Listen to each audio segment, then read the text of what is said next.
Hi, this is Hart, and I'm here with JB at the Annie Awards. It is wonderful to be here at the Annie Awards. Cartoons are great. Thank you so much. Natalie, nice to meet you. Hi, I'm Bill Farmer. I don't do orcs, but I do Goofy, and have for the last 26 years. And I was on the selection committee, and I'm here for that and the food. Sure, my name's Dina Sherman, and I'm the announcer for the Annie Awards. This is my 8th year announcing, and it is such an honor to be here for the 40th anniversary. And we've got a great show tonight. My name is Frank Gladstone, and I'm the president of Asifa Hollywood. Awesome. So this is our night. Once a year, we go crazy. Okay, I'm here with the voice of Rocky and one of the founders of the Annie Awards. Is that right? I am the founder. Oh, you're the founder. I'm sorry. That's okay. All right, Yes. I'm gonna take off my heels actually because I actually feel comfortable more like this.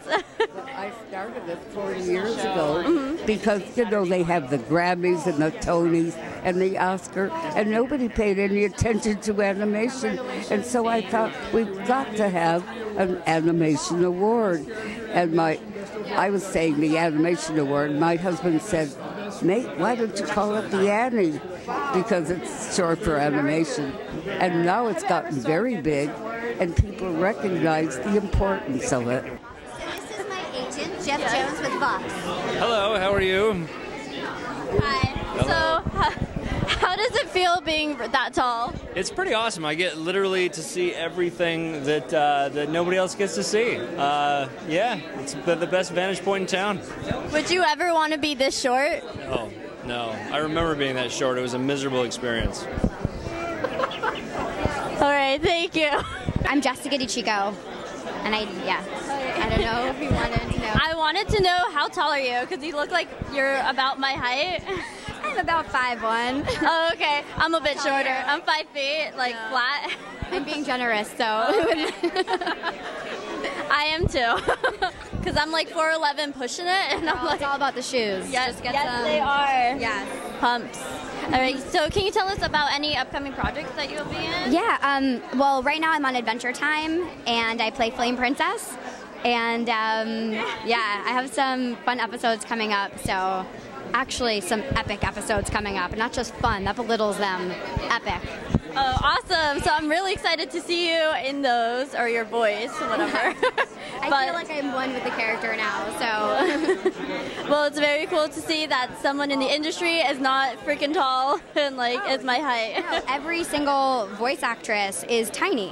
Oh. I don't know if you know that. Every single big voice actress is tiny. Is like, yeah, Little Women in the voice acting industry. Well, that gives me hope. Thank you so much. Nice to meet you. How's it going? I love Star Wars and I'm really excited. I'm with Sam Witwer and I wanted to know, how do you like being Darth Maul? Well, you know, it's interesting because we created a character who would change episode to episode. Sometimes physically, but every time his personality, mentally, everything changes for this character. So that's been a tremendous challenge as an actor, to invent new elements to add to the character every episode. And he's only been in, I think, like 5 or 6 episodes so far. So that's a lot of growth. It's a lot of fun. And how do you feel like being responsible for the new generation of like Star Wars fans? It's incredible. I meet these kids who are huge Star Wars fans but have never seen a Star Wars movie. So I don't really understand what that's about. I mean, it's interesting because for them, Anakin is their guy. They haven't seen any of the movies. They don't know what happens, so I try not to spoil it for them. You know, the whole "I am your father" thing is completely beyond them. But it's a tremendous privilege to sort of lead them into those movies. And I have a silly question to ask you. Do it. We have a friend named James, and we try to make him die in almost all of our episodes. So can you somehow, like in a Darth Maul voice, say like I don't know, what was it? I'll get you. I'll get you. Or how about James, you are doomed. Thank you. My name is Rich Moore. And it's a pleasure to see you here. I love Wreck-It Ralph. I think so many gamers did. When is there ever going to be a Sugar Rush video game, and can you get that in the Rush? Man, I mean, I would love that. That's my dream project outside of the film. You know, because when we were working on the movie, we made a Fix-It Felix Jr. console. You know, I know, I played them. Yeah, that I'm really proud of it. I mean, it really feels like it's very evocative of like an old 80s cabinet game. But the one thing that really I was like, man, I wish that we could make a Sugar Rush game, and I think I'm really pushing on that. I'm trying to get it done, man. Please do. We'll get it. We'll get there. Maybe not today, maybe not tomorrow, but eventually we'll play. We'll play. One of the nice little touches I loved is at the bar, the root beer bar, was you had little pictures up of all the game characters. Who thought of that? That was just genius. I'm trying to remember. I can't remember who came up with it, but it was just one of those things like, oh, that's perfect, you know, to have like those kind of, you know, a Zero style, caricatures on the wall. So, and we had a lot of fun, you know, caricaturing them too. And best candy, what's your favorite candy from the Candy Zone? I'll let you go, because I know you want to get in and win, because I think you will. The best oh, thank you. That's nice of you. The best candy, I would say the Fields of Red Vines. Really? I could spend some time there. So many people hate Head Red. Are you kidding me? They're all yours, buddy. Little damage in the Red Vine Fields. That's all I'm saying. I do a lot of little character voices in movies, but usually pretty small roles here and there. This was just somebody fell out of the read-through is what happened. And really? Yeah, somebody else was supposed to do the read-through. And my agent, Brittany Balbo, convinced them to let me just do the read-through. And then I got it from that. And how much fun was it being King Candy? Because it's... Yeah, it's great. It's a really fun role. He's... and also because he turns out to be a bad guy. Because he's very fun and he's happy all the time and has bad jokes and and then he turns out to be evil. Evil. Not just kind of bad. He's bad. He's really bad. And don't you wish there was a Sugar Rush video game? It's very odd Disney hasn't released anything like that, and you could be voicing that. I would love that. I'd love to drive as King Candy.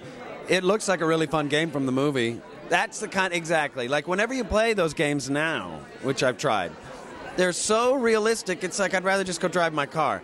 I like the ones that are more fun where you can bump into stuff and maybe get chased by gumballs. Do you like gumballs? I do. I have a jar of them in my room, so they're very good. I snack on them. What is your favorite video game, if you have a favorite video game? If I have a favorite, I've always been a favorite of Call of Duty. You know, it's just a typical guy game, so I've always really loved those types of games. Hey, I like Call of Duty, so not so much a guy game. Not so much. Yes. Hi, I'm Brenda Chapman. I'm the writer and director of Brave. Oh, wow, and so I think so many little girls like that movie. So where did the idea from Brave come from? Or? It was inspired by my daughter, and I started working on the story when she was almost 5 years old. And she was such a force of nature and a powerhouse and just always challenging me that she was sort of overwhelming my life at work too. So when I started, the story started coming into my head because I also love fairy tales. So I was sort of trying to put our scenario into a fairy tale world.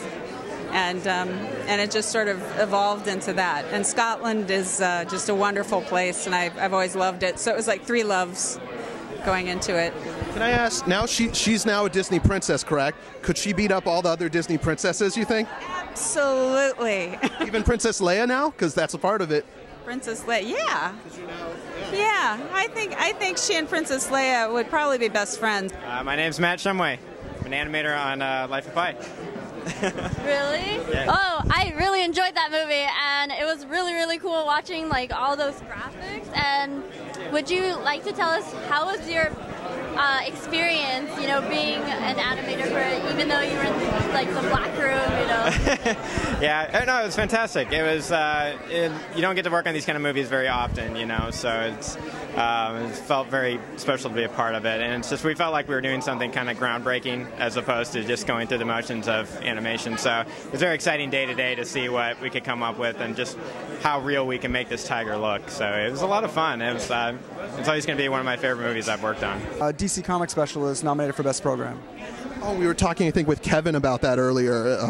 Yes. How, and DC was completely fine with that, or how did that, like... Yeah, DC was actually participatory, and Jeff Johns, who's, you know, running a degree of operations over there, wrote on the special and coordinated it. It was a big collaboration, because Turner has so many DC properties, and WB, which is like passive owner of, you know, Cartoon Network, it's all affiliated, so... And so, do you feel fans are angry at DC still? Like, or what are your thoughts about the next Superman movie? Are you pumped for that, or what? I haven't heard a lot of anger from fans. Have you been hearing a lot of anger from fans about the Superman movie? I've heard mixed feelings, but I mean, it couldn't be. Aren't there always going to be mixed feelings on beloved properties? You're correct. Superman is like 60 years old. Everybody has an opinion. No matter, you remember when Daniel Craig got cast as James Bond? There was outrage all over the world. Oh my gosh, a blonde Bond. Oh no, what are we going to do? And everyone was like, Daniel Craig, eat the layer cake. I'm not going to, who is this asshole? And then all of a sudden, that movie came out, Casino Royale, and everybody loved it. So I like to wait until stuff comes out before I start having opinions about it. Will there be a future Robot Chicken maybe with the Tim Burton version of Superman? The pictures from that recently of Nicolas Cage is Superman. Oh, I remember when that was happening, but they just did tests. Yeah. I just thought it would be funny, but... Well, if you're WGA, you can submit any Robot Chicken sketches. We'll consider you as a writer. And are any upcoming episodes or anything really big in Robot Chicken that we should be knowing about, or other projects? Well, our 6th season is on the air right now, so it'll finish out. I'm pretty excited about it. It's the first season that we produced under our own roof. That was really exciting. And I thought it went. You have your own studios now, or? We opened a studio last year and did the DC special and did the season of Robot and did a couple other shows, and then we're developing pilots. So, but that was the first production, so it was great. Anything for ADHD probably, or is that tight-lipped right now? That's all tight-lipped. Okay, gotcha. Well, thank you for talking with us. Have a wonderful evening. Here with Zach Callison, and I would like to know what's your new upcoming project. It's on Nickelodeon, right? Cartoon Network. I'm working. Watch me butcher everything. All right. I'm working on a new Cartoon Network series called Steven Universe, in which I play Steven. He's basically a big goofball who is there's 4 crystal gems. There's Pearl, Garnet, and Amethyst, and then there's Steven. And he doesn't have his powers yet. He's developing, and basically they save the world on a regular basis, and they're the guardians of humanity. And Steven basically has to learn how to use his powers, and it's a really fun show. And we just started working on it. So what is your favorite video game? Oh, at the moment, I'm going to go with the Mass Effect trilogy. Deep story, crazy character choices, and it just goes everywhere, and I love the characters, and it has a special place in my heart. How many times have you replayed it? I'm still on my first complete playthrough. I finally bought the actual trilogy edition. Before I couldn't get 1 on PS3, but now I have 1, 2, and 3, and I'm almost done with the 3rd one on my very first full playthrough. So, but I played 1 other playthrough with 2. And how was it working with Rebecca Sugar, one of the first directors on Cartoon Network? She's really great. She has a lot of passion for what she does. She's very excited that Steven Universe is taking off, and she's really passionate about what she does. And it's a pleasure to work with her, definitely. Hey, JB here at the Annies. I'm here with the director and producers on Paperman, which was great with Wreck-It Ralph. I'm kind of in this like in between development stage, working on a test that is like a follow-on project to the Paperman technique and technology. So. Oh, really? So, and why make it a love story? Why not? I think it's okay to show a love story in animation, and it can still be Disney. I think it can still fit that in the boundaries of a Disney film. Hi, I'm here with Kevin Shinnick. I had a couple of questions. Why do you hate Aquaman? Everybody does. I actually feel sorry for the guy, but he's an easy target, so, you can't help but make fun of him. And you know, I'm also here because I'm a double nominee with my show Mad, and we pick on him there too. So he can get no respect wherever he goes. Hello, Kevin Michael Richardson, I believe. Yes, good evening. How are you?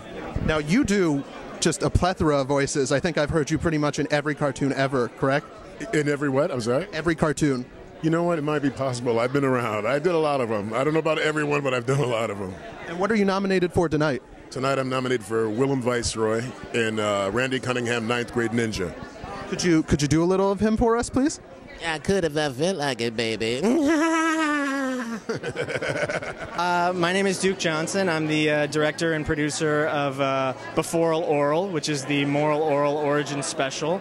And it's nominated tonight in Best Special Animated Something or Other. And we're also working on a new project called Anomalisa, which we're really excited about. Can you tell us a little bit about what that's about? Anomalisa is a feature stop-motion animated film directed by myself and written and produced by Charlie Kaufman. So it's pretty exciting. All right, thank you so much. Yeah, thank you.